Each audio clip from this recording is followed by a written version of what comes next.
அறிவோம். அனைவருக்கும் நமஸ்காரம்.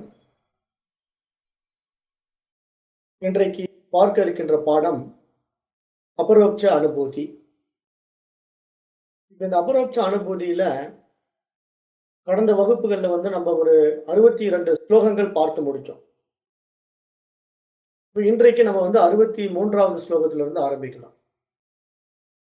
இப்ப பகவான் ஆதிசங்கரர் என்ன பண்றாருன்னா, ஒவ்வொரு ஸ்லோகத்திலுமே உதாரணத்தோடு விளக்குறார்.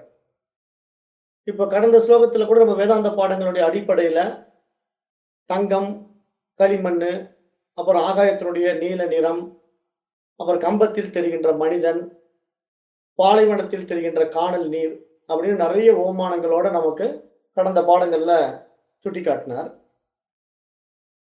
இப்போ இந்த பாடத்துல என்ன சொல்றாருன்னு பார்த்துடுவோம். யதா தரங்க கல்லோ லயிர் ஜலமேவ ஸ்புரத்யலம் பாத் ரூபேன தாம்ரம் ஹி பிரம்மாண்டவ் கைக்கஸ்ததாத்மதா.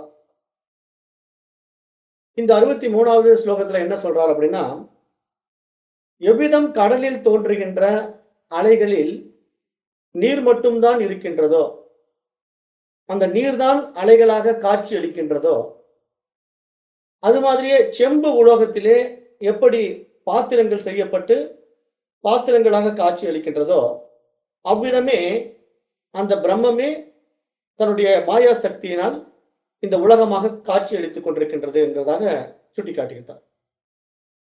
அப்ப இங்க மேலும் 2 ஓமானங்களை நம்ம கொடுக்கிறார். இப்ப கடல்ல இருக்கக்கூடிய கடல் நீர் அலைகளாக தோன்றுதுங்கிறதுக்காக கடல் வேறு அலை வேறு அப்படின்னு நம்ம பிரித்து பார்க்க முடியாது. ஏன்னா அந்த கடல் நீரே தான் அலைகளாக காட்சியாகிறது. அப்புறம் மீண்டும் அந்த அலைகள் அந்த கடலிலே தான் கலந்து விடுகிறது. அப்ப அது நீரிலிருந்து வெளிப்பட்ட அலை மீண்டும் அந்த மூலத்திற்கே நீரிலே போய் ஒன்றாக சேர்ந்து விடுவது போல, மேலும் ஒரு செம்பு உலோகத்திலிருந்து பலவிதமான பாத்திரங்கள் செய்யப்படுகின்றன. செம்பு டம்ளர், செம்புல குடம் அப்படின்னு நிறைய செம்பு பாத்திரங்கள் எல்லாம் செய்யப்படுகின்றன. ஆனா அந்த செம்புல இருந்து செய்யப்படுகின்ற பாத்திரங்களுக்கு உபாதான காரணம் எது, மூலம் எது அப்படின்னு பார்த்தா அந்த செம்புங்கிற உலோகம் தான். அப்ப அது தாமிரம் ஹி பிரம்மாண்டவ் கை ததாத்மதா அப்படிங்கிறார். அப்போ அந்த மாதிரி ஒவ்வொரு மூலத்திலிருந்தும் எப்படி பொருட்களாக வெளிப்பட்டது, கடலிலிருந்து நீர் அலைகளாக வெளிப்பட்டதோ, அது போல பிரம்மத்திலிருந்து அதனுடைய அதிஷ்டானத்தின் மூலமாக இந்த உலகம் காட்சி அளித்துக் கொண்டிருக்கின்றது என்பதாக 63வது ஸ்லோகத்திலே சுட்டி காட்டுகின்றார். அடுத்தது 64ல கட நாம்னா யதா பிருத்வி பட நாம்னா ஹி தந்தவகா ஜகத் நாம்னா சிதாபாதி நேயம் தத்தத பாவதகா. இந்த இடத்துல என்ன சொல்றாருன்னா, இந்த களிமண் பானை என்ற பெயர் உள்ளது. களிமண் தான் அதிஷ்டானம், களிமண் தான் உபாதான காரணம். அந்த களிமண் இருக்கிறதுனால ஒரு களிமண் பானை நமக்கு தோன்றுகிறது. அது மாதிரி ஒரு துணி இருக்குது இல்லையா, ஒரு சாரியோ அல்லது ஒரு வேஷ்டியோ இருக்குதுன்னா, அந்த நூலானது இருக்கிறதுனால தான் அந்த துணியானது காட்சியாகிறது. அந்த நூலினால் நெய்யப்பட்டதுதான் இங்க துணி. ஒரு ஆடை நெய்யப்படுகிறது அப்படின்னா, அந்த ஆடை பார்ப்பதற்கு ஒரு சேலையாகவோ ஒரு வேஷ்டியாகவோ நமக்கு தெரிகிறது அப்படின்னா, அது பல நூல்களின் குறுக்கும் நெடுக்குமாக நெய்யப்பட்ட துணியாக காட்சியாகிறது. அப்ப இது மாதிரி ஒவ்வொரு பொருளும் ஒரு ரூபத்தில் அதற்கு ஒரு நாமமும் சூட்டப்படுகின்றன. அப்ப இங்க ஒரு ரூபமும் ஒரு நாமமும் சூட்டப்படுவதற்கான அதிஷ்டான பொருள் என்ன, அதனுடைய மூலம் என்ன, அதனுடைய உபாதான காரணம் என்ன அப்படின்னு நம்ம விசாரம் பண்ணி பார்த்தோம்னா, அந்த விசாரத்தினுடைய விசேஷத்தன்மை பானைக்கு எப்படி களிமண் உபாதான காரணமாக இருக்கிறதோ, ஆடைகளுக்கு எப்படி நூல் உபாதான காரணமாக இருக்கிறதோ, அதுபோல இந்த உலகத்திற்கு உபாதான காரணமாக அந்த பிரம்மமே இருக்கின்றது என்று சொல்கிறார். அப்போ அந்த அறிவு சொரூபமான பிரம்மனே ஜகத் என்ற பெயரில் தோன்றிக் கொண்டிருக்கிறது. எனவே பிரம்மத்தை அது காட்சி அளிக்கின்ற பெயரை விட்டு விட்டு பார்க்க வேண்டும் என்பதாக புரிந்து கொள்ள வேண்டும் என்று சொல்றாருங்க. இந்த 64வது ஸ்லோகத்திலே என்ன சொல்றாருன்னா, இந்த பிரம்மத்தினுடைய அதிஷ்டானத்துல இந்த உலகம் தெரியுது. அந்த அறிவின் அதிஷ்டானத்துல இங்க மனம் விரிந்து இந்த உலகமாக காட்சியாகிறது. அப்ப நாம் இந்த மனம் அப்படிங்கிற ஒரு விஷயத்துக்குள்ள இருந்து பார்த்தோம்னா உலகம் தெரியும். ஆனா மனம் கடந்து அந்த அறிவாக இருந்து பார்த்தோம்னா இந்த உலகம் மறைந்து விடும். ஏன்னா அந்த அறிவு மட்டும் தான் இருக்குது. அறிவுக்கு வேறாக இங்க எதுவுமே கிடையாதுங்கிற புரிதல் மேலோங்கும். அப்ப அதுதான் இங்க அத்வைத சித்தாந்தத்தினுடைய மிக முக்கிய அம்சமாக பார்க்கப்படுகிறது. அப்ப அந்த பிரம்மத்தை அது காட்சி அளிக்கின்ற பெயரை விட்டு அப்படிங்கிறாரு. பெயர்னா அதுக்கு என்னென்ன உருவத்தை கொடுத்து பெயரை வச்சிருக்கிறோமோ, அந்த உருவத்தையும் அந்த நாமம் ஆகிய அந்த பெயரையும் நீக்கிவிட வேண்டும். அதாவது நாம ரூபம் 2யும் நம்ம நீக்கிட்டோம்னா, அப்ப நமக்கு அந்த அதிஷ்டானம், அந்த மூலம், அந்த ஆதி மூலம் தெரியும். அதுதான் இறைவன், பிரம்மம். அதுதான் தூய அறிவு என்பதாக இந்த 64வது ஸ்லோகத்திலே சுட்டிக்காட்டுகின்றார். அடுத்தது 65ல சர்வோ அபி விவகாரஸ்து பிரம்மணா கிரியத்தே ஜனைஹி அந்யானான்ன விஜானந்தி மிருத்யேவகி கடாதிகம் அப்படிங்கிறார். அதாவது அனைத்து உலக விவகாரங்களும் பிரம்மம் இருப்பதனால் மட்டும்தான் செயல்படுகிறது. ஆனால் ஆத்ம ஞானத்தை அடையாதவர்களால் இதை அறிந்து கொள்ள முடிவதில்லை. எவ்வாறு களிமண்ணால் செய்யப்பட்ட பொருட்களை பாத்திரங்களாக பயன்படுத்தும் போது களிமண்ணைத்தான் பயன்படுத்தி அந்த பொருளை பயன்படுத்தி கொண்டிருக்கிறோம் என்ற உணர்வு இல்லாமலேயே பயன்படுத்தி கொண்டிருக்கின்றோமோ, அதுபோல இங்கு பிரம்மம் தான் இந்த உலகமாக தன்னுடைய மாயா சக்தியால் விரிந்திருக்கின்றது என்று தெரியாமல் இந்த உலகத்தில் நாம் மயங்கிக் கொண்டிருக்கின்றோம் என்பதாக இந்த 65வது ஸ்லோகத்திலே சுட்டி காட்டுகின்றார். அப்ப இங்க ஆதிசங்கர் நமக்கு என்ன சொல்ல வர்றார் அப்படின்னா, இந்த வேதாந்த சாஸ்திரத்தினுடைய மகா வாக்கியத்தை எடுத்துக்கிறார். பிரம்மம் சத்தியம், ஜகத் மித்யா அப்படிங்கிற ஒரு மகா வாக்கிய உபதேசத்தை எடுத்துக்கிறார். அதை ப்ரூவ் பண்றார்.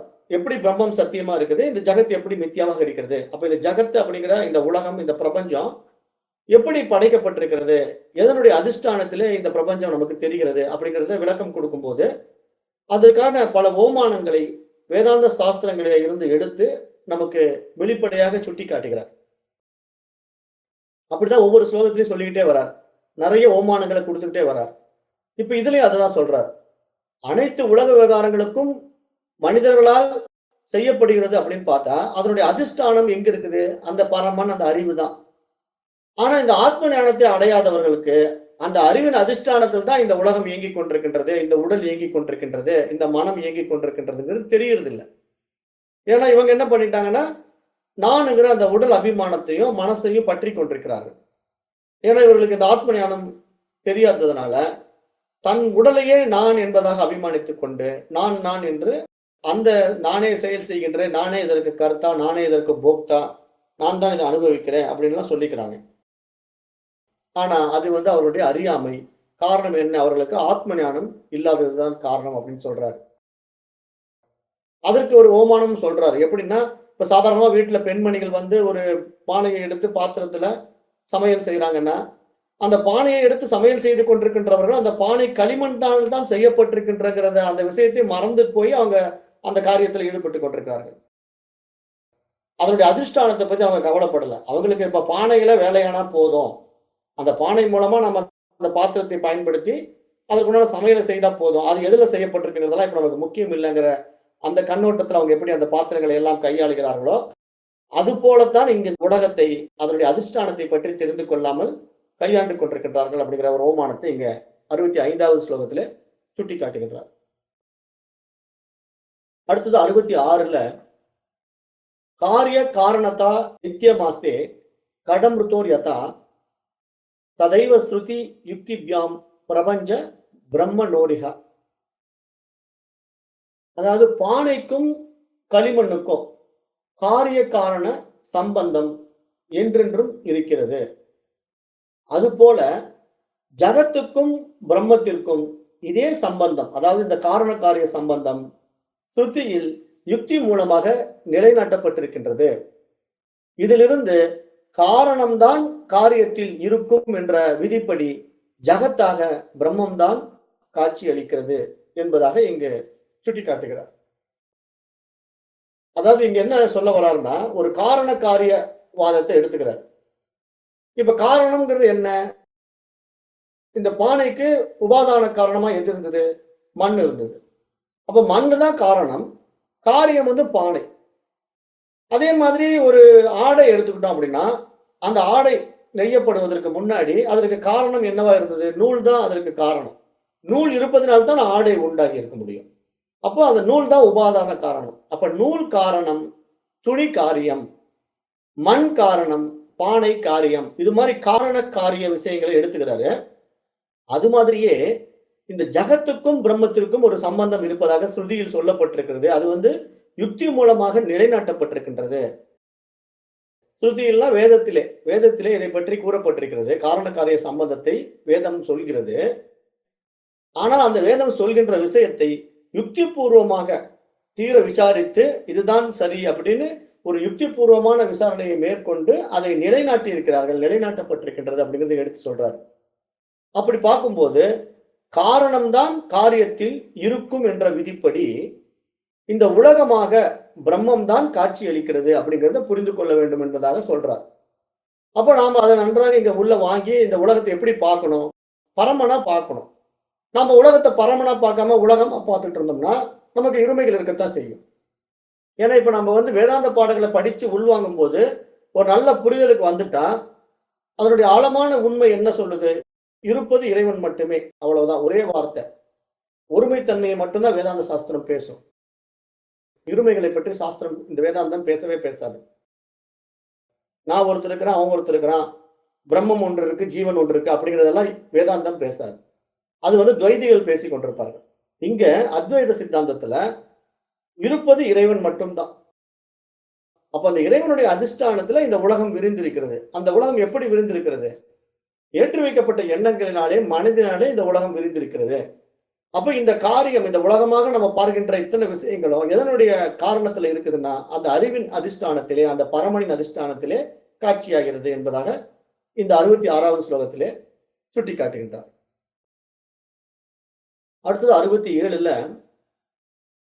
கிருக்யமானே கடே யத்வன் மிருத்திகா பாதி வை பலாத் வீட்சயமானே பிரபஞ்சே அபி பிரம்மைவா பாதி பாசுரம். இங்க என்ன சொல்றாருன்னா, பானையை கையாளும் போது கண்டிப்பாக அதனுடன் சேர்ந்து களிமண்ணைத்தான் கையாளுகின்றோம். அதுபோல இந்த பிரபஞ்சத்தை பார்க்கும்போது ஸ்வயம் பிரகாசமான பிரம்மம் தான் எந்த ஒரு விதமான பிரமாணத்தின் உதவி இல்லாமல் பிரகாசித்துக் கொண்டிருக்கின்றதுன்னு புரிந்து கொள்ள வேண்டும்ங்கிறார். இந்த 67வது ஸ்லோகத்தில் அவர் சொல்ல வர்ற விஷயம் என்ன அப்படின்னா, அந்த ஒப்பீடு செய்து காட்டுகிறார். இந்த பிரபஞ்சத்தை நம்ம பார்க்கும்போது அந்த ஸ்வயம் பிரகாச அறிவு, அந்த ஸ்வயம் பிரகாச பிரம்மம் தான் எந்த ஒரு பிரமாணத்தினுடைய உதவியும் இல்லாம இந்த உலகமாக பிரகாசித்துக் கொண்டிருக்கிறது அப்படின்னு சொல்றார். ஏன்னா பானை தான் கையாளும் போது அது களிமண்ணினால் தான் செய்யப்பட்டிருக்கின்றதுங்கிறத புரிந்து கொண்டு நம்ம கையாள வேண்டும். அது போல இந்த பிரபஞ்சத்தை நம்ம கையாளும் போது நம்முடைய சுயம் பிரகாச அறிவின் மூலம் தான், அதிஷ்டானத்தின் மூலம் தான் இந்த சுயம் பிரகாச அறிவு, சுயம் பிரகாசமான பிரம்மம் அப்படின்னு ஏன் சொல்றாருன்னா அது மட்டும் தான் இருக்குது. அதனுடைய அதிஷ்டானத்துல இந்த எந்த ஒரு பிரமாணமும் எந்த ஒரு ஆதாரமும் தேவையில்லை அது இருக்குதுன்னு சொல்றதுக்கு. அதுதான் இருக்கிறது, அதுதான் சத்தியம் அப்படிங்கிறதுனால ஒரு உதவியே தேவையில்லாம அது பிரகாசித்துக் கொண்டிருக்கின்றது அப்படின்னு சொல்றாரு. அப்ப இப்ப நம்ம எப்படி இதை புரிஞ்சுக்கணும்? இந்த உலகமாக பரமன் பிரகாசித்துக் கொண்டிருக்கின்றான், அறிவாக பிரகாசித்துக் கொண்டிருக்கின்றான்ங்கிறது அப்படின்னா இது நம்ம ஏற்கனவே இந்த உதாரணத்தை மீண்டும் ஞாபகப்படுத்தி பார்த்துக்கணும். இப்ப வானத்திலே காணப்படுகின்ற சூரியன் சுயம் பிரகாச சூரியன். அதுக்கு வெளியிருந்து யாரும் வெளிச்சம் கொடுக்க வேண்டியதில்லை. அந்த சூரியனே தன்னைத்தானே வெளிச்சத்தை கொடுத்துக் கொள்ளக்கூடிய ஒரு சுயம் பிரகாச ஒளி பொருந்திய சூரியன். அப்ப அந்த சூரியனானது பிரகாசிக்கக்கூடிய உபாதின்னு நம்ம எடுத்துக்கிட்டோம்னா, உபாதினா உடல்கள் அப்படின்னு எடுத்துக்கிட்டோம்னா இந்த பூமியில் இருக்கக்கூடிய நீர்நிலைகளை நம்ம பார்க்கிறோம். அப்ப நீர்நிலைகள்ல ஒரு குட்டை தண்ணியில ஒரு மாதிரி சூரியன் தெரியுது, கிணத்து தண்ணியில ஒரு மாதிரி தெரியுது, டிச்சி தண்ணியில ஒரு மாதிரி தெரியுது அப்படிங்கிற ஓமானத்தை நம்ம பார்த்தோம். அப்ப அந்த மாதிரி அது பிரகாசிக்கிறதுனால அங்க இருக்கிற சூரியன் இங்க உட்கார்ந்துக்கல, அதனுடைய பிரதிபிம்பம் தான் இங்க பிரகாசிக்குது. அப்ப அதனுடைய பிரதிபிம்பம் பிரகாசிக்கும் போது அந்த தண்ணீரினுடைய மாறுபாடுகளுக்கு ஏற்ப பிரகாசம் மாறுபட்டு காணப்படுகிறது. நல்ல தெளிந்த நீரிலே அந்த முழுமையான சூரிய பிரகாசத்தையும், கலங்கிய குட்டை நீரிலே, சேற்று நீரிலே, டிச்சி தண்ணியிலே அந்த சூரியன் பிரகாசம் குன்றியும் காணப்படுவதற்கு சூரியன் காரணம் இல்லை, அந்த நீர்நிலைகள் தான் காரணம். அப்ப இந்த புரிதல் நமக்கு எப்படி வருதோ அது மாதிரி இந்த சுயம் பிரகாச அறிவு நம்ம இடத்துல பிரகாசிப்பதிலே ஏன் மாறுபாடு காணப்படுகிறது அப்படின்னு பார்த்தா நம்முடைய மனதில் இருக்கக்கூடிய அழுக்குகள் தான் காரணம். இப்ப நம்ம அந்த தூய அறிவை பிரகாசிக்கும் போது ஒவ்வொருத்தருக்கும் ஒவ்வொரு விதமான எண்ணங்களும், ஒவ்வொரு விதமான செயல்பாடுகளும், புரிதலும் மாறுபட்டு ஏன் காணப்படுகிறது அப்படின்னா, நாம் ஏற்றி வைத்துக் கொண்ட எண்ணங்களுடைய அடிப்படையில நம்முடைய மனோபாவங்கள் காணப்படுகின்றன. அப்ப அந்த மனோபாவத்திற்கு ஏற்பத்தான் அந்த இறைவன் நம்மிடத்திலே பிரகாசிக்கிறான் அப்படிங்கிறத நம்ம புரிஞ்சுக்கிட்டோம் அப்படின்னா, இப்ப அந்த தூய அறிவாகிய சுயம் பிரகாச பரமன், இறைவன், பிரம்மம் நம்மிடத்திலே பிரகாசிக்க வேண்டும் என்றால், அதாவது இந்த உபாதியாகிய உடலிலே பிரகாசிக்க வேண்டும் என்றால், இந்த உடலும் மனமும் எந்த அளவுக்கு தூய்மையாக இருக்கிறதோ அந்த அளவுக்கு அது நல்லா தெளிவாக பிரகாசிக்க முடியும். அதுதான் அந்த சூரியனுடைய ஓமானத்தை நான் சொன்னேன். தண்ணீர் களங்கம் இல்லாம தெளிந்த நீராக இருந்தால் அங்கு நல்ல தெளிந்த சூரிய பிரகாசத்தை பார்க்கலாம். கலங்கிய நீரிலே அந்த தெளிந்த சூரிய பிரகாசத்தை பார்க்க முடியாது. அது போல இங்கு கலங்கிய மனதிலே அந்த தூய அறிவின் பிரகாசத்தை பார்க்க முடியாதுங்கிறத ஆழமாக புரிந்து கொள்ள வேண்டும். அதைத்தான் இங்க 67வது ஸ்லோகத்துல சுட்டிக்காட்டி, அப்ப பிரம்மம் தான் எந்த ஒரு பிரமாணத்தின் உதவி இல்லாமல் பிரகாசித்துக் கொண்டிருக்கின்றதுங்கிறத புரிஞ்சுக்கிட்டோம்னா, அப்ப ஏன் என்னிடத்துல பிரகாசிக்கவில்லை என்றால், அந்த குறை என்னிடத்தில் தான் இருக்கிறதுங்கிறத நாம தான் விசாரணை பண்ணி உணரணுங்கிறாரு. அப்ப நாம என்ன பண்ணணும்னா, இதற்கு மனம் தான் தடையாக இருக்கிறது. மனதிலே ஏற்றி வைத்துக் கொண்ட ஏராளமான எண்ணங்கள் என்ன பண்ணுதுன்னா, அந்த அதிஷ்டானத்துல அறிவின் அதிஷ்டானத்துல இருக்கிறங்கிறது தெரியாம அகங்காரத்துல இதை நான் செய்தேன், என்னுடையது, எனது அப்படிங்கிற அபிமானம், அகங்காரம் மமகாரம்ங்கிற 2 விஷயங்கள் வந்து நம்ம இடத்துல ஆழமாக பதிந்திருக்கிறது. அந்த அகங்காரம்ங்கிறது என்ன, நான் அப்படிங்கிற விஷயம். மமகாரம்ங்கிறது என்னன்னா என்னுடையது, எனது அப்படிங்கிற விஷயம். அப்ப இந்த அகங்காரம் மமகாரம் தான் நம்ம இடத்துல ஏற்றி வைக்கப்பட்டிருக்க விஷயமாக பார்க்கப்படுது. மற்றவர்களால் ஏற்றி வைக்கப்பட்டிருக்கு. அது நம்ம இடத்துல ஆழமாக பதிந்து விட்டது. எந்த அடிப்படையில பதிந்து விட்டதுன்னா, அதுதான் நான் ஏற்கனவே சொன்னேன். நாம படித்த பாடங்கள், நம்ம வகிக்கின்ற பதவிகள், நாம் பிறந்த ஜாதி, அப்புறம் படிப்பு, இது மாதிரி நிறைய விஷயங்கள் நம்ம இடத்துல திணிக்கப்பட்டிருக்கு இல்லையா? அதையெல்லாம் நம்ம எடுத்து உள்ள போட்டுக்கிட்டு, நம்ம இந்த உடலும் மனமும் தான் நான் என்பதாக அபிமானித்துக் கொண்டிருக்கின்ற வரைக்கும், அந்த தூய அறிவு நம்ம இடத்திலே பிரகாசிப்பது நாம் அனுபவமாக்க முடியாது. காரணம் இவைகள் எல்லாம் நமக்கு தடைகள். ஏனென்னா இதெல்லாம் நாமளா ஏத்தி வச்சுக்கிட்டது. அப்ப நாம இதுல இருந்து விடுபடணுங்கிறத இங்க சாஸ்திரம் நமக்கு ஆழமாக சுட்டிக்காட்டுது. ஏன்னா இந்த மாதிரி மனம் கற்பித்துக் கொண்ட புற விஷயங்களிலே அதிக நாட்டத்தை நம்ம செலுத்த நமக்கு ஒவ்வொரு விஷயத்துல அபிமானம் இருந்து கொண்டே இருக்கும். நான் எனதுங்கிற விஷயங்கள்ல பற்று இருந்துகிட்டே இருக்கும்.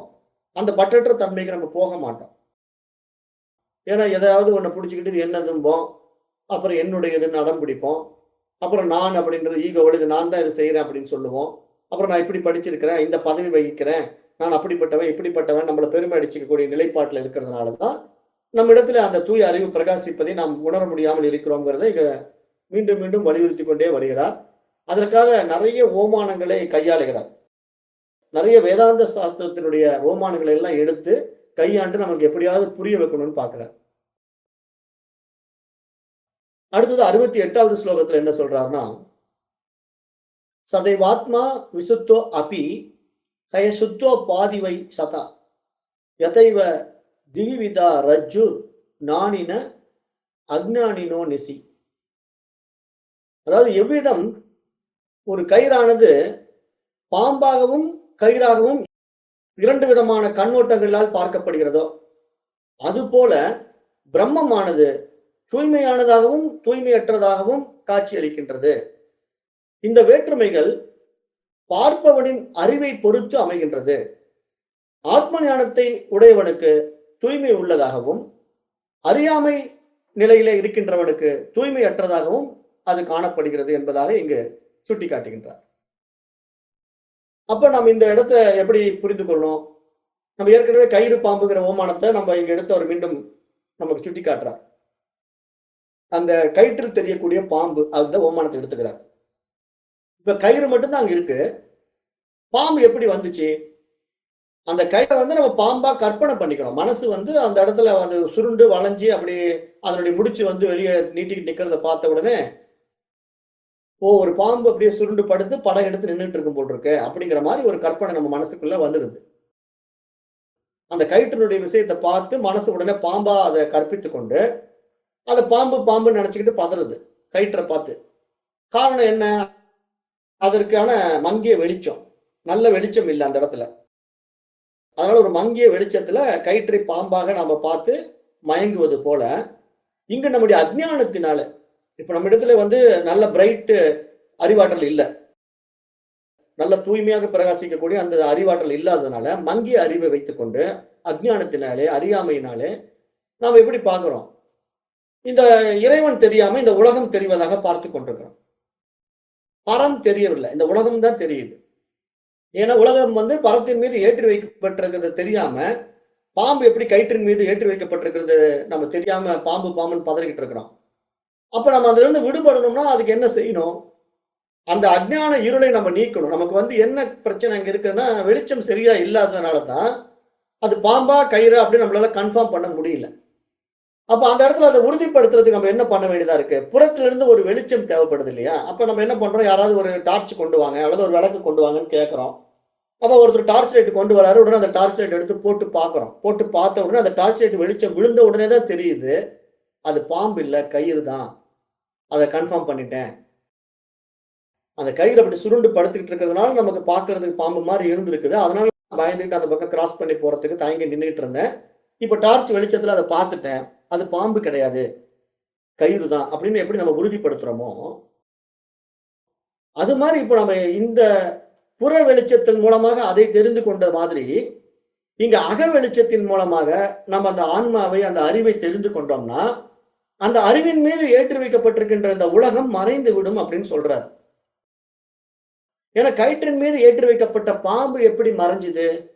புறத்திலிருந்து ஒரு வெளிச்சம் கிடைச்ச உடனே அந்த வெளிச்சத்தின் உதவியினாலே அந்த பாம்பு மறைந்து அங்கு கயிறு காணப்படுவது போல, இங்க அக வெளிச்சத்தினாலே நம்மிடத்தில் அறியாமையாக ஏற்றி வைக்கப்பட்ட இந்த உலகம் மறைந்து அந்த அறிவு பிரகாசிக்கும் என்பதாக சுட்டிக்காட்டுகிறார். அந்த விஷயத்தை நாம் இங்க நன்றாக உள்வாங்கிக் கொள்ளணும். ஓமானத்தை எப்படி அவர் கொடுக்கிறாருங்கிறத இப்படி ஆழமாக நம்ம ஒரு விசாரத்தின் மூலமாக புரிதலுக்கு வரும்போது, அப்போ நம்ம அஜ்ஞானத்தினால, அறியாமையினால அந்த அறிவின் மீது ஏற்றி வைக்கப்பட்டிருக்கின்ற இந்த மனதை இந்த உலகமாக பார்க்கிறோம். ஏன்னா மனதுல தான் அவ்வளவு விஷயங்களை ஏற்றி வச்சிருக்கிறோம். அப்ப ஏற்றி வைத்துக் கொண்டு இது உலகம் உண்மை, இந்த உலகத்தில் இத்தனை விஷயங்கள் நடந்துகிட்டு இருக்கு, இவன் இப்படி பண்றான் பிரச்சனை, அவன் அப்படி பண்றான் அப்படின்னு பல விஷயங்களை நம்ம குழப்பத்துக்கு உட்பட்டு கொண்டே இருக்கிறோம். அப்ப ஏன் இப்படி எல்லாம் நம்ம குழம்புறோம் அப்படிங்கறத நம்ம விசாரணை பண்ணி பார்க்கிறதுக்கு ஒரே வழி என்ன? நம்ம அறிவு பிரகாசிக்கணும். வெளியே எப்படி டார்ச் லைட் பிரகாசத்துல அந்த பாம்பை கன்ஃபார்மா கயிறு தான் கண்டுபிடிச்சிட்டோமோ, அது மாதிரி இங்க நம்ம அறிவு பிரகாசிக்கும் போது மட்டும்தான், இந்த உலகம் அந்த அறிவின் அதிஷ்டானத்துல ஏற்றி வைக்கப்பட்டிருக்கின்றதுங்கிற அந்த புரிதல் நமக்கு வந்துவிடும், வர வேண்டும் என்பதாக இங்க எதிர்பார்க்கிறார். அப்ப அப்படிப்பட்ட அந்த விஷயத்தை நம்ம விசாரித்து பார்க்கும்போது இருவர்களுக்கு இரண்டு விதமாக காட்சி அளிக்குது இல்லையா? ஒருத்தருக்கு கயிறாக தெரிகிறது, ஒருத்தருக்கு பாம்பாக தெரிகிறது. ஆனா அது எப்போ டார்ச் லைட் போட்டவனுக்கு அது கயிறுன்னு உறுதிப்படுத்துறான், டார்ச் லைட் போடாதவன் அதை பாம்புன்னு பதறிக்கிட்டு இருக்கிறான். அப்ப டார்ச் லைட்டை வைத்திருக்கிறவன் அந்த வெளிச்சத்தின் உதவியினால அதை கயிறு தாங்கிறத உறுதிப்படுத்திக்கிற மாதிரி, இங்க நாம ரெண்டு விதமா இருக்கிறோம். ஒன்று அஜ்ஞானிகளாக இருக்கிறோம், இன்னொருவர் அறிவாளியா இருக்கிறார். அப்ப அறிவாளி என்ன பண்றாரு? இந்த மாதிரி வேதாந்த பாடங்களை படித்து அந்த புரிதலினால இந்த உலகத்தை பிரம்மமாக பார்க்கிறார். ஏன்னா பிரம்மத்தின் மீது இந்த உலகம் ஏற்றி வைக்கப்பட்டிருக்கிறது புரிதல் அவருக்கு வந்துட்டதுனால, அவர் இந்த உலகத்தை எப்படி பார்ப்பார்? பார்க்கும் இடமெங்கும் நீக்கமற இறைவன் நிறைந்திருக்கிறான். அவனுக்கு வேறாக இந்த உலகம் இல்லை. அவனுடைய அதிஷ்டானத்துல இது பார்ப்பதற்கு உலகமாக தெரிகிறது. ஆனால் உண்மையில் அவன் மட்டும்தான் இருக்கிறான் அப்படின்னு நம்ம புரிஞ்சுட்டா, அங்கிருந்து நம்ம அந்த உலகத்தெல்லாம் நீக்கிட முடியாது. இப்ப நீங்க கயிற்றுல இருக்கிற பாம்பு போயிடுச்சுங்கிறதுக்காக கயிறு அங்கிருந்து எடுக்க வேண்டியதில்லை, அது கயிறு தான். அது மாதிரி இங்க பரமன் தான் இருக்கிறான்னு தெரிஞ்சுட்டா இந்த உலகத்தை நீங்க நீக்க வேண்டியதில்லை. உலகம் தான் நீங்கி போய் அது பரமனாக மாறிவிட்டது, அவ்வளவுதான் விஷயம். அந்த பாம்பு தான் நீங்கி போய் கயிறாக மாறிவிட்டது, அவ்வளவுதான் விஷயம். பாம்பை யாரும் அந்த கயிற்று மேல கொண்டு வைக்கல. நம்ம மனசு கற்பிதம் பண்ணிக்குது, கயிற்றை பாம்பாக கற்பிதம் பண்ணிக்கிறது. அது மாதிரி நம்முடைய மனசு பரமனை உலகமாக கற்பிதம் பண்ணிக்குது. கற்பிதம் பண்ணிக்கிட்டு உலகம் இருப்பதாக நம்புது. ஆனா உலகம் இல்லை, பரமன் மட்டும்தான் இருக்கிறான்னு நம்ம தெரிஞ்சுட்டா, அப்ப இந்த உலகம் மறைந்து விடுமான்னா மறையாது, பரமனாக தெரியும். பார்க்கும் இடமெங்கும் இறைவன் நீக்கமற நிறைந்திருப்பான்ங்கிறது நல்லா தெரியும். அப்ப பார்க்கறதெல்லாம் இறைவன் தான், அவனுடைய அதிஷ்டானத்துல இங்க எல்லாம் இருக்குது அப்படிங்கிறதுனால இங்க வெறுப்பு வெறுப்பற்ற நிலைக்கு நம்ம போயிடுவோம். பரமன் இடத்துல நம்ம என்ன போய் வெறுப்பு காட்ட முடியும்?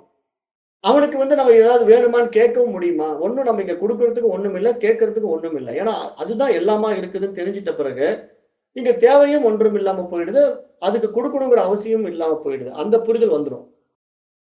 அதுதான் இங்க அவர் சொல்றாரு. இரண்டு விதமான காட்சிகள் ஒவ்வொரு மனிதனுக்கும் மாறுபட்டு காணப்படுவது போல, இங்க அந்த பிரம்மத்தை தூய்மையாகவும் தூய்மையற்றதாகவும் கூட பார்க்கின்றவர்கள் எப்படி இருக்கிறார்கள்னா, ஆத்ம ஞானத்தை உடையவனுக்கு அந்த தூய அறிவை புரிந்து கொள்வதற்கு சாத்தியமாகவும், அஞ்ஞானிகளுக்கு அறியாமையில் இருக்கின்றவர்களுக்கு அந்த தூய்மை அறிவை புரிந்து கொள்ள முடியாத சிக்கிக் கொண்டிருக்கின்ற அழுக்கான மனதிலே சிக்கிக் கொண்டிருக்கின்ற தூய்மையற்ற நிலையிலே இருப்பதாகவும் இங்கு சுட்டிக்காட்டுகின்றார்.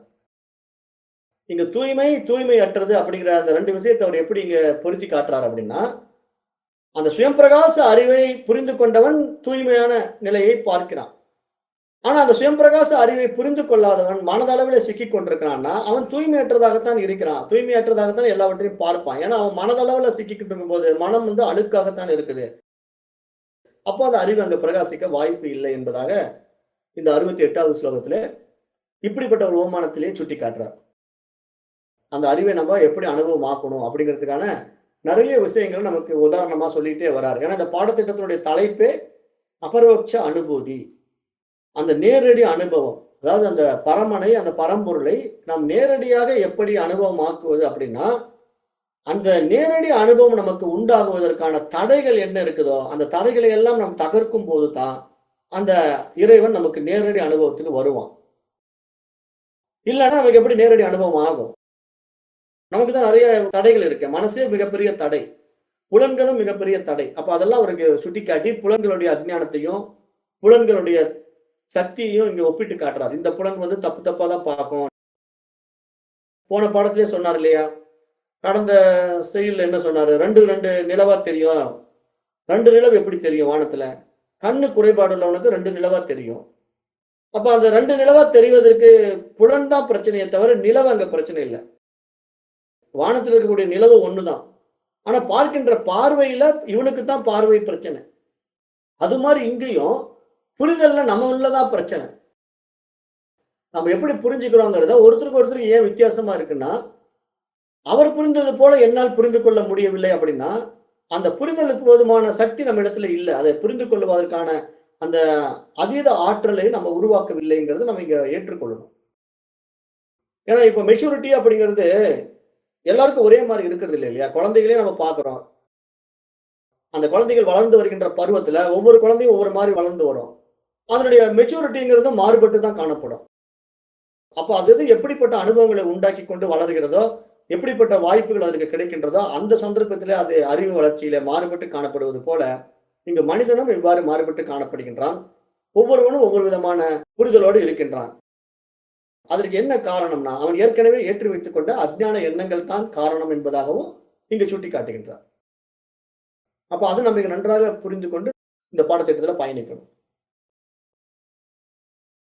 அடுத்தது 69ல என்ன சொல்றாரு அப்படின்னா, யதைவ மிருண்மயஹா கும்பஸ்தத்வத் தேகோ அபி சின்மயஹா ஆத்மானாத் மவிபா கோ அயம் முதைவ கிரியத்தே புதைஹி. எவ்விதம் பானையானது களிமண் ஸ்வரூபமாகவே உள்ளதோ அவ்விதமே இந்த உடலும் சைத்தன்ய ஸ்வரூபமாகத்தான் உள்ளது. இந்த உடல் என்பது வெறும் பெயர்தான், உருவம்தான் என்று உணர வேண்டும். இது அனாத்மா. இது ஆத்மா என்று பிரித்து பார்க்கின்ற அத்வைத தத்துவத்தை பற்றி அறியாதவர்களால் தான் இந்த விசாரத்தில் ஈடுபடுவது பயனற்றதாக முடியும் என்பதாக இங்க சொல்றார். இங்க என்ன சொல்ல வர்றாருன்னா, இந்த அத்வைத சித்தாந்தத்தினுடைய ஆழமான உட்பொருளை முதல்ல நாம உள்வாங்கிக்கணும். ஏன்னா இங்க அத்வைதம் அப்படின்னா அதுக்கு என்ன பொருள் நம்ம ஏற்கனவே பார்த்தோம். நம்ம இடத்துல 3 விதமான விஷயங்கள் கொண்டு புகுத்தப்பட்டன. அது என்னென்ன துவைதம், விசிஷ்டாத்வைதம், அத்வைதம் அப்படின்ற 3 மதங்கள். அதாவது 3 விதமான சமய நடைமுறையில மனிதர்கள் அவரவர்கள் தெரிந்த விஷயங்களை இந்த சமுதாயத்துல கொண்டு சேர்த்தார்கள். அப்ப இதை நம்ம எந்த அடிப்படையில நம்ம ஏற்கனவே பாடத்திட்டங்கள் அலசி ஆராய்ந்தோம். தத்துவ தரிசனங்கள் அப்படிங்கிற ஒரு தலைப்பின் அடிப்படையில நம்ம நிறைய விஷயங்களை இந்த மனித இனம் தோன்றியதிலிருந்து அந்த அறிவு பரிமாணத்துல மனிதன் உயர்ந்து வந்த நிலை வரைக்கும் நம்ம விசாரம் பண்ணி பார்த்தோம். நம்ம விசாரணை பண்ணி பார்த்தா அங்க சாங்கியம், நியாயம், வைசேசிகம் அப்படி நிறைய மதங்கள் தோன்றின. அந்தந்த காலகட்டங்கள்ல நிறைய மதங்கள் தோன்றின. அப்ப அப்படிப்பட்ட மதங்கள் அந்தந்த காலகட்டங்களுக்கு ஏற்ற மாதிரி ஒரு புரிதலை உண்டாக்கி அதை நிரூபணம் செய்தன. இது இப்படித்தான், இது இப்படித்தான் ஒரு நிரூபிக்கப்பட்ட உண்மையை கொண்டு வந்து நம்ம இடத்திலே கொடுத்தது. ஆனா இந்த மனித அறிவின் முதிர்ச்சி இருக்கு இல்லையா? பரிணாம வளர்ச்சின்னு சொல்றோம் இல்லையா? மனித அறிவினுடைய பரிணாம வளர்ச்சிய நம்ம உற்று கவனிக்கும்போது இங்க விஷயம் தெரியும். எந்த அளவுக்கு நம்ம பரிணமித்து மேல வந்திருக்கிறோம் அப்படின்னா, அந்த உடல்களுடைய அடிப்படையில நம்ம பரிணமித்து மனித உடல்ல வரும்போது தான் புரிதல் அதிகமாக நமக்கு கிடைக்குது. ஏன்னா இப்ப நம்ம சின்ன உடல் தாவர உடல்ல இருந்து தொடங்குறோம் நம்ம வாழ்க்கைய.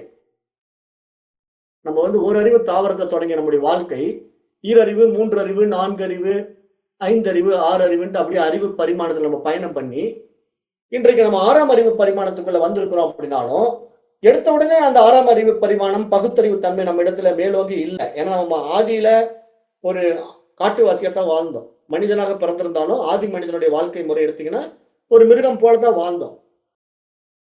ஆனா அந்த வாழ்க்கையிலிருந்து நம்ம மேம்பட்டு கொஞ்சம் கொஞ்சமா விசாரணை பண்ணி உயர்ந்து வரும்போது, அப்ப அந்த புரிதல் ஆனது ஒரு மிகப்பெரிய உயரிய தன்மையை அடைந்ததுங்கிறத நம்ம எப்ப புரிஞ்சுக்க முடியும்னா, அந்த அறிவு பிரகாசிக்கிற தன்மையை, அந்த உடலில் பிரகாசிக்கக்கூடிய தன்மையை வைத்து தான் அது புரிந்து கொள்ள முடியும். அப்ப அப்படிப்பட்ட ஒரு பிரகாசம் மனித உடல்ல நடந்தது. அந்த காலகட்டங்கள் தான் இந்த உபநிஷதங்கள்லாம் தோன்றிய காலகட்டங்கள். அதாவது அது வேதமே அதை எடுத்து சொல்லுது. ரிக்வேதம், யஜுர்வேதம், சாமவேதம், அதர்வண வேதம் என்ற வேதங்களை அப்படி அந்த காலகட்டங்களுக்கு தகுந்த மாதிரி பிரித்து எடுத்து கொடுத்தாலும், அந்த மூல வேதமாகிய ரிக்வேதம் அந்த எல்லா விஷயமும் எடுத்து வெளிப்படையா நம்ம கிட்ட சொல்லும்போது என்ன சொல்லுதுன்னா, அந்த ஏக்க அறிவாகிய அந்த பரமனிடத்திலிருந்து தான் இந்த உலகமானது ஏற்றி வைக்கப்பட்டிருக்கிறது. மாயா சக்தியினால ஏற்றி வைக்கப்பட்டிருக்கின்றது அப்படிங்கிறத அது எடுத்து சொல்லுது. அப்ப அதை ரிஷிகள் தன்னுள்ளே உணர்ந்த அனுபவங்கள தான் அவர்கள் என்ன பண்றாங்க, உபநிஷதங்களா நமக்கு எடுத்து தொகுத்து கொடுத்தார்கள். அப்ப அதற்கான அவர்களுடைய புரிதல்களை நம்மிடத்திலே பகிர்ந்து கொண்டார்கள். அதனால ஒவ்வொரு ரிஷியும் ஒவ்வொரு விதமான உபநிஷத்தை வெளிப்படுத்தினார். அதற்கான நிறைய ஓமானங்களையும், கதைகளையும் அவர்கள் அதுக்குள்ளே கொண்டு வந்து சேர்த்தார்கள். இப்ப கட உபநிஷத்து அப்படிங்கிற ஒரு விஷயத்த நம்ம எடுத்து படிச்சோம் அப்படின்னா உபநிஷத்துல, யமதர்மராஜனும் நசிகேதனும் பேசிக் கொண்டிருக்கிற மாரி ஒரு விஷயத்தை அவர்கள் கொண்டு வந்து நமக்கு வடிவமைத்து குடுக்கிறார்கள். இப்ப உண்மையிலேயே இங்க யமதர்மராஜன் கிட்ட இவன் போயி நசிகேதன் பேசல. யமதர்மராஜன் அவனுக்கு வந்து கைட் பண்ணல. அந்த குரு சிஷ்ய உபாசனைய அவங்க 2 பேர் பேசிக் கொள்வத, ஒரு ஆழமான புரிதலோட நமக்கு புரிய வைப்பதற்காக இந்த மாரி ரிஷிகள் வந்து கையாளக்கூடிய ஒரு விதமான கலை அது. மக்களுக்கு எளிமையாக எப்படியாவது கொண்டு வந்து சேர்த்தணும் அத. அவர்களுக்கு புரிய வைக்கணும். அப்படிங்கிறதுக்காக நெறைய கதைகள அதுக்குள்ள கொண்டு வந்து இணைச்சு, அந்த பாடத்திட்டங்கள நமக்கு புரிதல குடுப்பதற்காக விரிவுபடுத்தி, அருமையா நம்மளுக்கு கொண்டு வந்து குடுக்குறாங்க. அத நம்ம எடுத்து உள்ள வாங்கி அந்த விஷயத்த பார்க்கணுமே தவிர, கதைய போய் புடிச்சுக்கிட்டு இருக்கக்கூடாது. கதைய புடிச்சுக்கிட்டு அந்த கதையில இருக்கிறது உண்மை அப்படிங்கிற மாரி நம்ம கற்பனை பண்ணிட்டு உட்கார்ந்திருக்க கூடாது. ஏன்னா, இங்க இருப்பது இறைவன் மட்டும் தான் தெரிஞ்ச பிறகு இந்த வேதாந்த சாஸ்திரம் என்ன சொல்லுது? இங்க மற்ற லோகங்களும் கிடையாதுன்னு சொல்லுது. இங்க யமலோகம்னு ஒண்ணு கிடையாது, சொர்க்கலோகம்னு ஒண்ணு கிடையாது, பிரம்மலோகம்னு ஒண்ணு கிடையாது. அப்ப இந்த லோகங்களின் மீது பற்று வைக்கிறதையே ஃபர்ஸ்ட் விடணும்னு சொல்லுது சாஸ்திரம். ஆரம்பத்திலேயே அது சொல்லுது. அப்ப அதனால இந்த லோகங்கள் மீது வைக்கின்ற ஆசையை விடுவதுதான் இங்க வைராக்கியம் அப்படின்னு சொல்லுது. ஏன்னா நெறைய பேர் அஞ்ஞானத்துல நம்ம என்ன பண்றோம்? பக்தியில போயி ஒவ்வொரு கடவுள புடிச்சுக்கிறோம். சிவபெருமானை வழிபடுபவன் இறப்புக்கு பின்னாடி எங்க போகணும்னு ஆசைப்படுறான்? அந்த சிவபெருமான் இருக்கின்ற கைலாயத்துக்கு போகணும்னு ஆசைப்படுறான். விஷ்ணு பக்தர்கள் எல்லாம் என்ன பண்றாங்க? அந்த விஷ்ணுவ புடிச்சுக்கிட்டு அவங்க இறந்த பிறகு அந்த விஷ்ணு இருக்கக்கூடிய வைகுண்டத்துக்கு போகணும்னு ஆசைப்படுறாங்க. அப்ப இது மாரி சொர்க்கம், வைகுண்டம், கைலாசம், பிரம்மலோகம் அப்படின்னு நெறைய லோகங்களை நம்ம உண்டாக்கி வைப்பதெல்லாம் மனிதன் கற்பனை அப்படிங்கிறத இந்த வேதாந்த சாஸ்திரம் ஆரம்பத்திலேயே சொல்லிடுது. இதெல்லாம் வந்து ஒரு புராண கதைகள்ல ஒரு புரிதலுக்காக கொண்டு வந்த விஷயங்கள மனிதன் போய் சிக்கிக்கிட்டான்.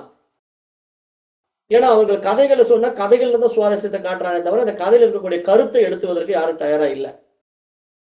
இப்ப இன்றைக்கு வரைக்கும் நம்ம அப்படித்தான் இருக்கிறோம். எந்த ஒரு விஷயத்த நம்ம சொன்னாலும், அதனுடைய ஆழமான உட்பொருளை நம்ம புரிந்து கொள்ள தயாரா இல்ல.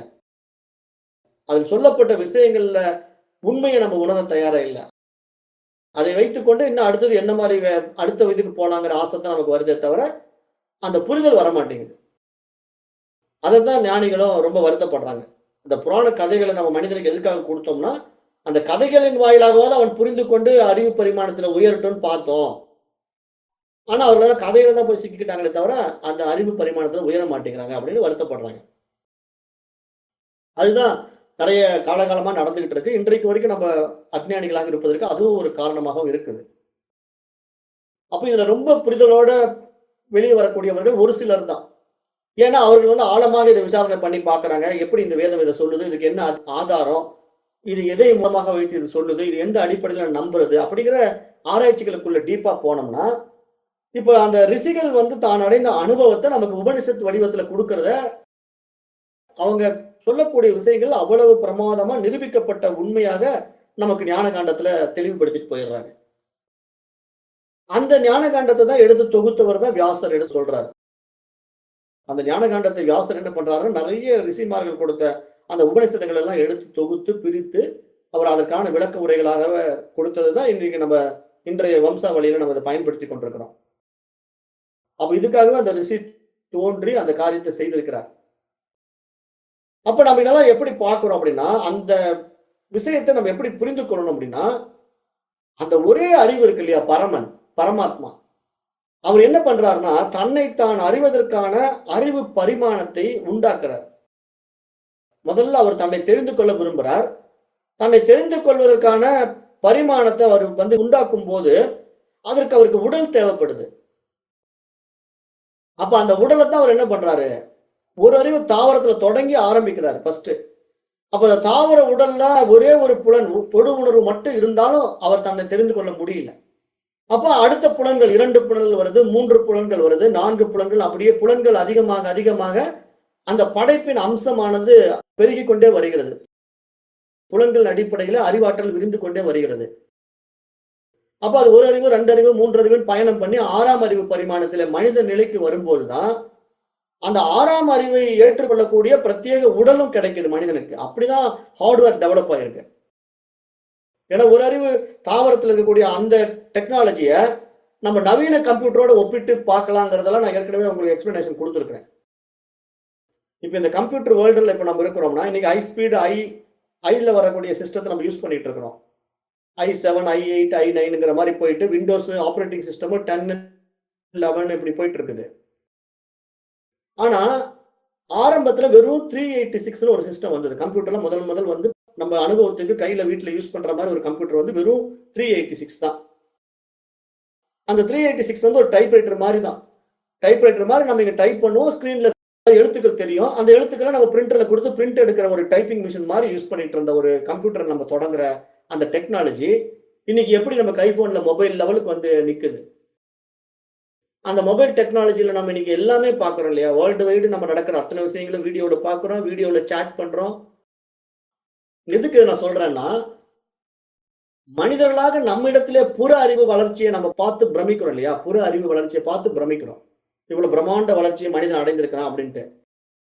அப்ப இவ்வளவு தூரம் அந்த விஞ்ஞான வளர்ச்சியை நம்ம வந்து ஒரு கம்ப்யூட்டர் துறையில புற அறிவு வளர்ச்சிக்கு ஆதாரம் அதிஷ்டானம் அந்த பரமன் தான். அவன் எப்படி வளர்ந்து வந்தாங்கிறத நம்ம கவனிக்கணும். அதுதான் நான் என்ன சொல்றேன், அந்த ரூட் காஸ் போங்க. இங்க விசாரம்ங்கிறது என்னன்னா மூலத்துக்கு திரும்புங்கிற நான் எப்படி வந்திருக்கிறேன், நீங்க உங்களுடைய மூலத்தை பாத்தீங்கன்னா, நான் ஒரு அறிவிலிருந்து வந்திருக்கிறேன். இதற்கு ஆதாரம் தான் நிறைய ஞானிகள் நமக்கு பாடிட்டாங்க இல்லையா. இவருடைய பாடலை அடிக்கடி சொல்லுவேன், சைவ சித்தாந்திகள் எல்லாம் இருப்பாங்க இதுல. திருவாசகத்துல புல்லாய் புழுவாய் பல் மிருகமாய் பறவையாய் பாம்பாய் மனிதராய் தேவராய் அவர் ஏன் பாடுறாரு, அவர் அத்தனை பிறவி எடுத்து பிறைந்திழைத்தேன் எம்பெருமானேங்கிறாரு. அப்ப அத்தனை பிறவி ஏன் எடுக்க வேண்டி இருக்குதுன்னா, அந்த ஒரு அறிவுல தொடங்கிய மனித அறிவு படிப்படியாக பரிணமிக்குது.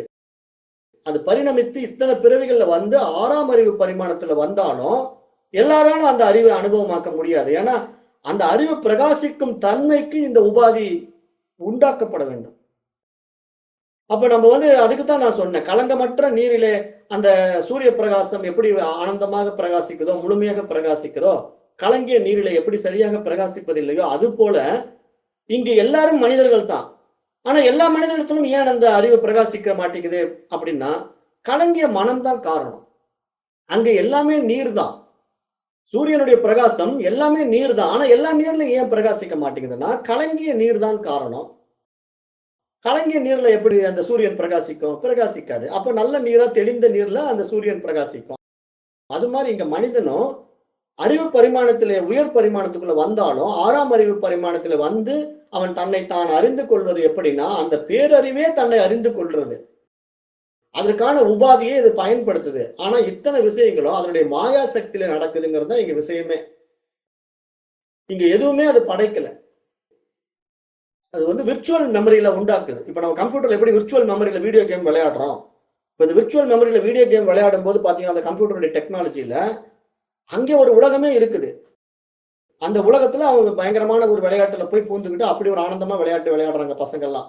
அங்க லைவா விளையாடுவானுங்க. இப்ப வர்ற வீடியோ கேம் எல்லாம் பாத்தீங்கன்னா, ரொம்ப ஹை கான்ஃபிகரேஷன்ல ஹையர் கிராபிக் கார்ட போட்டு விளையாடுற அளவுக்கு இருக்கு. அப்ப அந்த கிராபிக் கார்டு எந்த அளவுக்கு நீங்க ஹை லெவல்ல யூஸ் பண்றீங்களோ, அந்த அளவுக்கு ரியலா இருக்கும் அந்த இமேஜ் எல்லாம். ரியல் மனிதன் அங்க உள்ள இருக்கிற மாரி அந்த வீடியோ கேம் வடிவமைச்சிருக்காங்க. எல்லாம் இப்ப ஏஐ டெக்னாலஜி வேற வந்துருச்சு இல்லையா? ஆர்டிபிஷியல் இன்டெலிஜென்ட் எல்லாம் வந்துருச்சு இப்போ. அப்ப எதை வேணா மனிதன் உருவாக்கக்கூடிய அளவுக்கு இன்றைக்கு விஞ்ஞான வளர்ச்சி நம்ம பார்க்கிறோம். அப்ப இப்படிப்பட்ட ஒரு அபரிமிதமான விஞ்ஞான வளர்ச்சிக்கு அடித்தளமாக அந்த அறிவுத்தான் இருக்கிறது.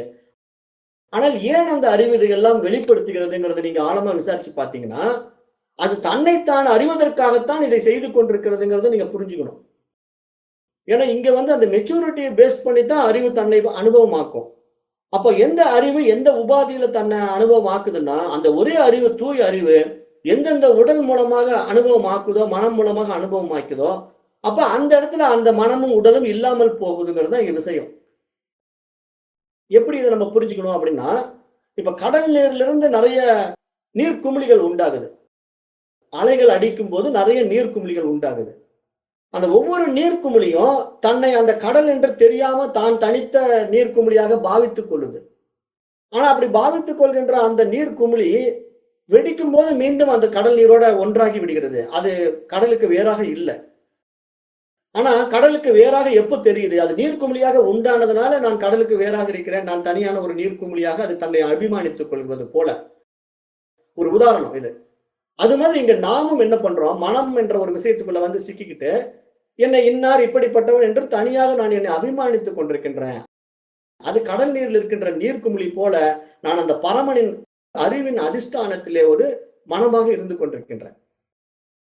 அப்ப இந்த மனம் எப்பொழுது அந்த நீர்க்குமிழி வெடித்து விடுவது போல இங்க மனம் ஒன்றுமற்ற தன்மைக்கு போய் விடுகிறதோ, ஏற்றி வைக்கப்பட்ட எண்ணங்களை நாம் இழந்து விடுகின்றோமோ, அகங்காரத்தை விட்டு விடுகின்றோமோ, அப்பொழுதே அது தூய அறிவாக நம்ம பிரகாசிக்கிறோம் தான் இங்க சப்ஜெக்டே.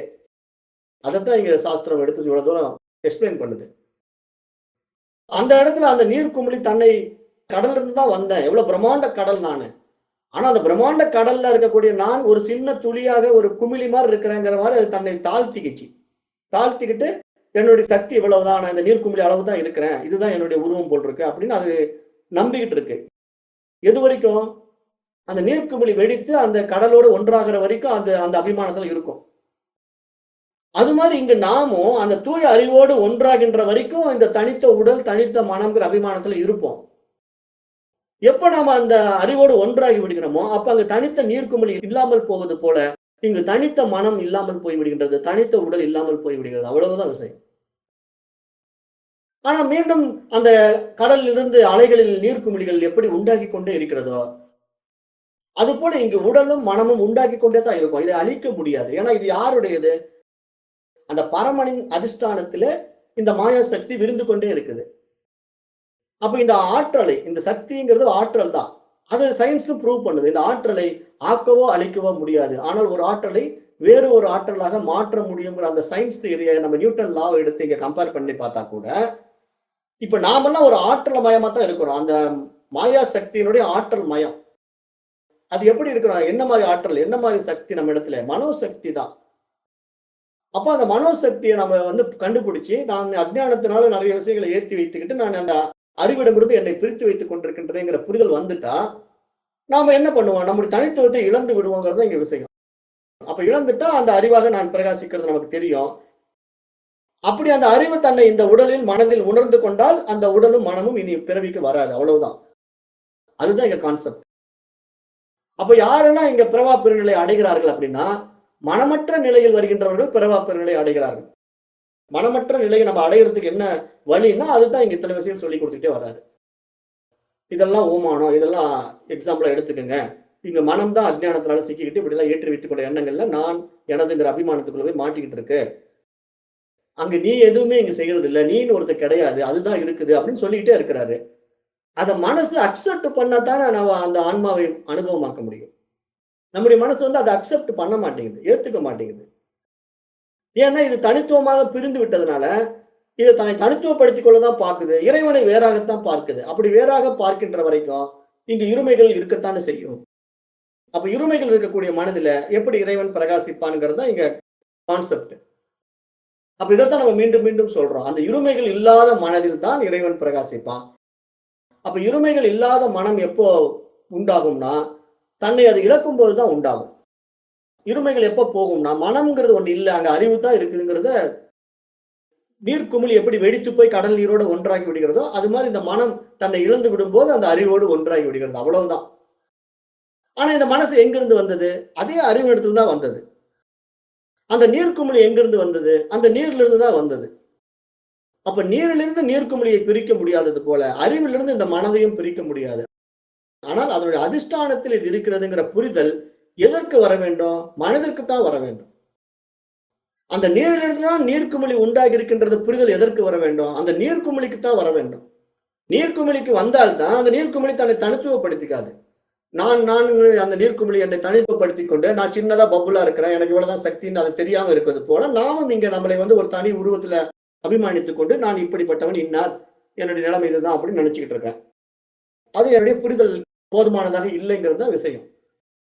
அதைத்தான் இவர் இங்க சுட்டிக்காட்டி பல உதாரணங்களையும் கொடுத்து, அது பார்ப்பவனின் அறிவை பொறுத்தது.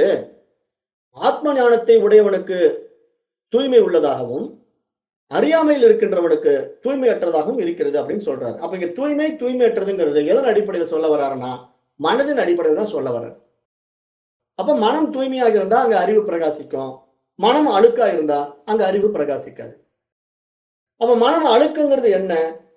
கண்ட எண்ணங்கள் குப்பைகள் தானே. ஏகப்பட்ட விஷயங்களை வெளியிருந்து ஏத்தி வச்சுக்கிட்டு, கதைகளையும் புராணங்களையும் பிடிச்சுக்கிட்டு, அப்புறம் இந்த ஜோசிகார் இப்படி சொன்னாரு, அவரு அந்த கதையில அப்படி சொன்னாரு, யூடியூப்ல வேற நிறைய விஷயங்களை பார்த்துக்கிட்டு இருக்கோம். அதெல்லாம் பிடிச்சுக்கிட்டு அதையே நம்ம மனசுல ஏத்தி வச்சுக்கிட்டு அந்த காரியங்கள்ல ஈடுபடுறதுல சுவாரஸ்யமா இருக்கிறோமோ, அந்த மனம் இருமையில தான் இருக்கு. அது என்றைக்கு இறைவனை பார்க்கும்? என்றைக்கும் இறைவனை பார்க்காது. அப்ப இது மாதிரி புற விஷயங்கள்ல நாட்டம் செலுத்துகின்ற மனம் தன் தனித்துவத்தை இழக்காதுங்கிறது தான் இங்க விஷயம். இங்க எந்த புற விஷயங்களும் நாட்டம் போகக்கூடாது. இருப்பது ஒன்றே, அது இறைவன் மட்டுமே அப்படின்ட்டு தன்னை இழந்து விடுவதுதான் இங்க அந்த அறிவோடு நம்ம ஒன்றாகுவதற்கான வழி. அதாவது எவ்விதம் பானையானது களிமண் சொரூபமாக உள்ளதோ, அவ்விதமே இந்த உடலும் சைத்தன்ய சொரூபமாகத்தான் உள்ளது அப்படிங்கிறார். அந்த இடத்துல நம்ம என்ன புரிஞ்சுக்கணும்? இந்த உடலும் சைத்தன்யம் தான் எப்படி சொல்றாருன்னா, இங்கு உலகம் மறைந்து அந்த அறிவு தெரிஞ்சிட்டா, இறைவன் தெரிஞ்சிட்டா, இங்கு இருப்பதெல்லாம் இறைவன் தான். நீங்க எதையும் உருவத்திலேயோ உருவமற்ற நிலையிலேயோ பார்க்க வேண்டியதில்லை. ஏன்னா எங்கும் எதிலும் அது நீக்கமர நிறைந்திருக்கின்றதுங்கிறது புரிஞ்சிடும். அந்த புரிதல் வந்துட்டா தான் இங்க உருவமற்ற நிலைங்கிறதெல்லாம் ஒன்றாகும். இல்லைன்னா அந்த இருமைகள் மனதில் இருந்துகிட்டே இருக்கும். இங்க உருவம் இருக்கு, அருவம் இருக்கு, அரு உருவம் இருக்கு அப்படின்னு எத்தனையோ விஷயங்கள் எடுத்து ஏத்தி வச்சுக்கும் மைண்ட். அப்ப இதெல்லாம் நம்ம கடந்து ஒன்று மட்டும்தான் இருக்குது. அதனுடைய அதிஷ்டானத்துல இங்க எல்லாம் விரிந்து காணப்படுகிறது அப்படிங்கிறது நமக்கு புரிஞ்சுட்டா, இங்க இருமைகளே இல்லாம போயிடுங்கிறது தான் இங்க மனம் அந்த அறிவாக மாறியதற்கான அடிப்படை உண்மையாக இங்க சுட்டிக்காட்டப்படுது. அதனாலதான் அதை சொல்றார். இந்த உடலும் சைத்தன்ய சுரூபமாகத்தான் உள்ளது. அந்த உடலானது எப்படி இருக்கிறது? வெறும் பெயர் தான், உருவம் மட்டும் தான் அப்படிங்கிறார். அப்ப அது பார்ப்பதற்கு ஒரு பெயரும் உருவத்திலும் இருக்கிறது. ஆனா அப்படி தோன்றுவது எதனடி அதிஷ்டானத்தில் தோன்றுதுன்னா, அந்த அறிவின் அதிஷ்டானத்தில் அப்படி தோன்றிக் கொண்டிருக்கிறது. எப்படி நீர் வந்து நீர்க்குமிழியாக தோன்றிக் கொண்டிருக்கின்ற வரைக்கும் நீர்க்குமிழி தன்னை தனித்துவமாக நினைத்துக் கொண்டிருக்கிறதோ, அதுபோல இங்கு நானும் அந்த அறிவின் அதிஷ்டானத்திலே தனித்த உடலாக மனமாக இருப்பதை பார்த்துக் கொண்டு நான் தனித்தவனாக இருக்கிறேன்னு சொல்லிக்கிறேன். ஆனா அந்த புரிதல் வந்துட்டா, அந்த நீர்க்குமிழி எப்படி தான் வெடித்து நீரோடு ஒன்றாகி விடுகிறதோ, அது போல இங்க மனம் அந்த அறிவோடு இரண்டரை கலந்து விடுகிறது. அதுதான் இங்க சப்ஜெக்ட். அது யாருக்கு புரியும்னா, அத்வைத தத்துவத்தை பற்றி அறிந்தவர்களால் தான் இது போன்ற விசாரங்களில் ஈடுபட்டு பயனடையதாக மாற்ற முடியும். அதை அறியாதவர்கள் இந்த விசாரத்தில் ஈடுபடுவது பயனற்றதாகும் என்றதாகவும் சொல்றார். அதுதான் இந்த 69வது ஸ்லோகம். அடுத்தது 70 என்ன சொல்றாருன்னா, சர்பத்வேன யதா ரஜ்ஜு ரஜதத்வேன சுக்திகா விநிர்ணீதா விமூடேன தேகத்வேன ததாத்மதா. இப்ப இந்த 70வது ஸ்லோகத்துல எவ்விதம் கயிறானது பாம்பாக தவறாக பார்க்கப்படுகிறதோ, அது போலவே கிளிஞ்சலில் வெள்ளி காசாக பார்க்கப்படுகிறதோ, அவ்விதமே மூடர்களால் தேகமானது தவறாக ஆத்மாவாக பார்க்கப்படுகிறது அப்படின்னு இங்க சுட்டி காட்டுறார். அதாவது இங்க வந்து அந்த அஞ்ஞானிகளை மூடர்கள் அப்படிங்கிறாரு. வினிர்ணித்தா விமூடேன தேகத்வேன ததாத்மதா. இந்த உடலை மூடர்கள் ஆத்மாவாக பார்க்கிறார்கள் அப்படிங்கிறார். யாருனால? அஞ்ஞானிகளால தான் இந்த உடலை நான் நான் அபிமானித்துக் கொண்டிருக்கின்றார்கள். அந்த அஞ்ஞானத்துக்கு என்ன காரணம்? வெளியே எப்படி கயிற்ற போய் பாம்புன்னு பார்த்து பதறிக்கிட்டு இருக்கானோ, ஒரு கிளிஞ்சலை பார்த்து வெள்ளி காசு கிடக்குதுன்னு ஏமாந்து போறானோ, அது மாதிரி இந்த உடலை பார்த்து நான் நான் சொல்லி அபிமானித்துக் கொண்டிருக்கின்றான். இவனுக்கு உண்மை நான் எதுன்னு தெரியல. உண்மையா கயிறு எப்படின்னு தெரியல. உண்மையா கிளிஞ்சல் எப்படின்னு தெரியல. ஏன்னா அந்த மயக்கத்துல, அந்த மாயையிலேயே சிக்கி கொண்டிருக்கின்ற மனம் அது அப்படிங்கறது இங்க சொல்றாரு. 70வது ஸ்லோகத்துல அதுதான் சுட்டி காட்டுறாரு. மனமானது மாயையில மயங்கி கொண்டிருக்கின்ற வரைக்கும் பார்ப்பதெல்லாம் உண்மை மாதிரி நம்பும். அதுதான் புலன் ஏமாத்தும் நான் ஏற்கனவே சொன்னேன். அந்த புலனுடைய ஏமாற்றம் தான் என்ன பண்ணுது? கயிற்றை பார்த்து பாம்புன்னு நினைக்குது, கிளிஞ்சலை பார்த்து வெள்ளின்னு நினைக்குது. அப்ப அது புலன் வந்து கண்ணினுடைய குறைபாட்டினால, அது தூரத்துல சரியான வெளிச்சம் போதுமானதாக இல்லாததுனால கயிறை பார்த்து பாம்புன்னு பயந்துக்கிற மாதிரியும், தண்ணிக்குள்ள அந்த கிளிஞ்சல் கிடக்கிறத பார்த்து வெள்ளி காசு கிடக்குதுன்னு ஏமாந்து போற மாதிரியும், ஆன்மாவை என்ன பண்றோம்? புரிஞ்சிக்காம இந்த உடலை நம்ம ஆன்மாவாக பாவித்துக் கொண்டு நான் நான் என்பதாக மயங்கிக் கொண்டிருக்கின்றோம். இந்த மதி மயக்கத்திற்கு காரணம் அஞ்ஞானம் தான், அறியாமை தான் அப்படின்னு சுட்டி காட்டுறார். மனம் வந்து ஏற்றி வைத்துக் கொண்ட தவறான புரிதல் தான் காரணம் என்பதாக இந்த 70வது ஸ்லோகத்திலே சொல்றார். அப்ப நம்ம இதை நல்லா விசாரணை பண்ணி பார்க்கணும். ஏன்னா எப்படிப்பட்ட விஷயங்களை மகான்கள் நமக்கு எடுத்து சொல்ல வராங்க, நம்ம எப்படி புரிஞ்சுக்கிறோம், அந்த புரிதலுடைய கண்ணோட்டம் நம்ம எந்த இடத்துல சிக்கிக்கிட்டு இருக்கிறோங்கிறதெல்லாம் நம்ம விசாரணை பண்ணி பார்த்து அதுக்கான விவரங்களையும் இதே பாடநூல்கள் நமக்கு எப்படி கொடுத்துருக்கு அப்படிங்கிறத நம்ம மீண்டும் மீண்டும் கேட்கும் போதுதான் ஒரு நல்ல தெளிவுக்கும் ஒரு நல்ல புரிதலுக்கும் நம்ம வர முடியும். அப்ப அதனால இந்த அபரோட்ச அனுபூதிங்கிற இந்த பாடத்திட்டம் வந்து கிட்டத்தட்ட இனிமேல் வந்து இந்த உடம்பையே கம்பேர் பண்ணி பண்ணி சொல்லிக்கிட்டே வருவார். ஏன்னா இங்க வினிர்ணித்தா விமூடேன தேகத்வேன ததாத்மதா அப்படிங்கிற ஒரு வார்த்தை இப்ப இந்த 70வது ஸ்லோகத்துல தொடங்கி அப்படியே வந்து 74வது ஸ்லோகம் வரைக்கும் கிட்டத்தட்ட 4 ஸ்லோகங்கள்லயும் அந்த அஞ்ஞானிகளால் இந்த உடலானது ஆத்மாவாக தவறாக பார்க்கப்படுகிறது. அஞ்ஞானிகளால் இந்த உடலானது ஆத்மாவாக தவறாக பார்க்கப்படுகிறதுனே சொல்லிட்டு வருவார். அதற்கு என்ன பண்ணுவார்னா நிறைய உதாரணங்களை கொடுத்து கொடுத்து பேசிக்கிட்டே வருவார். அந்த அடிப்படையில இப்ப நம்ம இன்றைக்கு 70வது ஸ்லோகத்தோட முடிச்சுக்கலாம். நேரம் கருதி இன்றைக்கு நம்ம 70வது ஸ்லோகத்தோட இன்றைய வகுப்பை நிறைவு செய்யலாம். 71லிருந்து நாளைக்கு பார்க்கலாம். அப்ப இந்த பாடத்திட்டத்தினுடைய ஆழமான உட்பொருளை நல்லா உள்வாங்கிக்குங்க. அத்வைத ஞானம்னா என்னன்னு புரிஞ்சுக்குங்க. அத்வைத ஞானத்தினுடைய ஆழ்ந்த உட்கருத்து என்னன்னா ஒரே வரியில தான் சொல்ல முடியும். பிரம்மம் சத்தியம் ஜகத் மித்யா, அவ்வளவுதான். இதுதான் வேதாந்தத்தினுடைய மகா வாக்கியம். இந்த வேதாந்தத்தினுடைய மகா வாக்கியம் வேதத்தினுடைய மகா வாக்கியம். இது வந்து வேதாந்தம் எடுத்துக்குது, வேதத்திலிருந்து எடுத்துக்குது. ஏன்னா வேதாந்தம் என்பது வேதத்தினுடைய இறுதி பகுதி. வேத அந்தம் அப்படின்னா வேதத்தினுடைய இறுதி என்று அர்த்தம். அப்ப வேதாந்தம் என்ன எடுத்துக்குதுன்னா அந்த மகா வாக்கிய உபதேசத்தை எடுத்துக்கிட்டு இருப்பது இறைவன் மட்டும்தான், பிரம்மம் மட்டும்தான் சத்தியம். இந்த உலகம் இருப்பது போல இருக்கிறது, ஆனால் இது ஒரு தோற்ற மாயை. காரணம் என்னன்னா மனம் கற்பித்துக் கொண்ட விஷயமாக பார்க்கப்படுகிறது. அதற்கான ஓமானங்களும் உதாரணங்களும் நமக்கு நிறைய கொடுத்துக்கிட்டே வராங்க. அதை நம்ம எந்த அளவுக்கு தீவிரமா புரிஞ்சுக்கிறோமோ அந்த அளவுக்கு நம்ம வந்து நல்ல ஒரு தெளிவுக்கு வந்துருவோம். அந்த தெளிவு நமக்கு வரணும்னா மனசுக்கு வரணும்னு அர்த்தம். நம்ம அஞ்ஞான மனம் வந்து அந்த அறிவாக பிரகாசிக்கிறதுக்கு உண்டான படிநிலையில நம்ம பரிணமிக்கணும். அதற்குண்டான பாதை தான் இப்ப நமக்கு இந்த வேதாந்த பாடங்கள் தான். இதை நம்ம உள்ள வாங்கி வாங்கி நல்ல ஒரு புரிதலை மனசுக்கு கொடுத்துட்டோம்னா நம்ம ரொம்ப லகுவா அறியாமையிலிருந்து விடுபட்டு அந்த அறிவாக பிரகாசிக்க ஆரம்பித்து விடுவோம். அந்த அறிவாக பிரகாசிக்க வேண்டும் என்றால் மனம் வந்து கலங்கமற்று இருக்க வேண்டும். அதுதான் ரொம்ப முக்கியம். கண்ட குப்பைகளை வச்சுக்கிட்டு மனசு ஆராய்ச்சி பண்ணிட்டு இருந்தா வேலைக்கு ஆகாது.